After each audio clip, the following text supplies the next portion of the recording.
Ferrari, tată. Ferrari. Oh, my nigga. Mamă, cum apare, veri. 50 Cent? Coaie? Bă, unde mergem acum, mă?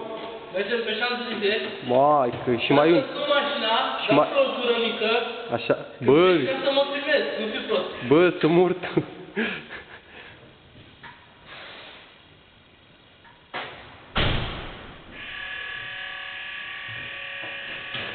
Bă, da, decât o tură, fii atent. O tură.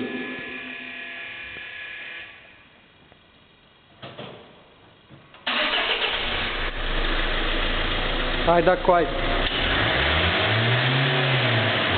Bă, ești diliu.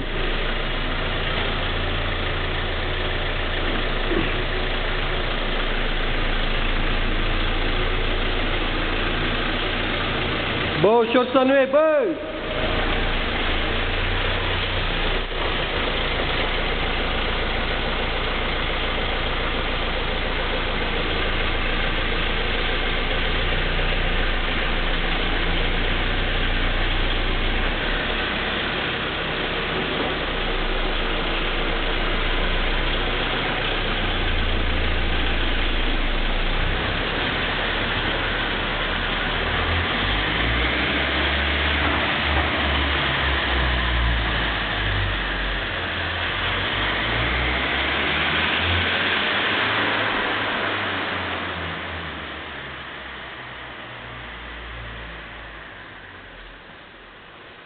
Și aici e garajul lui Sami unde își ține Citroenul C5. Mamă, aici am pus eu toate materialele de muncă. Și acum apare Robert pe partea asta. Vine ca o vijelie.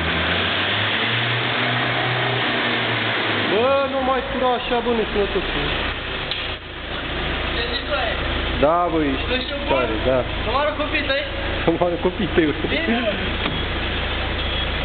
Hai, dar închide garajul acum, fii atent că te filmez în continuare. Ok. Păi fă treaba până la capăt, așa. Că eu am ce cici la Paris și de dușman nu sunt învins. Că am doamne și garaj și mare lumea de elegant. Da, și cum ziceam să nu închis. Mai închis bine, da?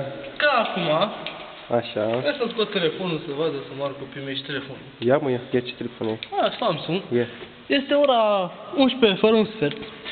Așa. Suntem pe 1 februarie. Ne plictisirim. Că nu Ne avem gândim nimic și noi să mergem pe la... de bulilim. Pe Champs-Élysées Și mergem și noi pe Paris. Champs-Élysées să Cam oameni. facem niște poze, Păi da. niște gagici, niște chestii. Hai. Hai închide, cu aia că vorbim mai târziu. Ok. V-am pupat, am fost Ciao. Mihaela Rădulescu de la ProTV. Și cum îl cheamă pe la...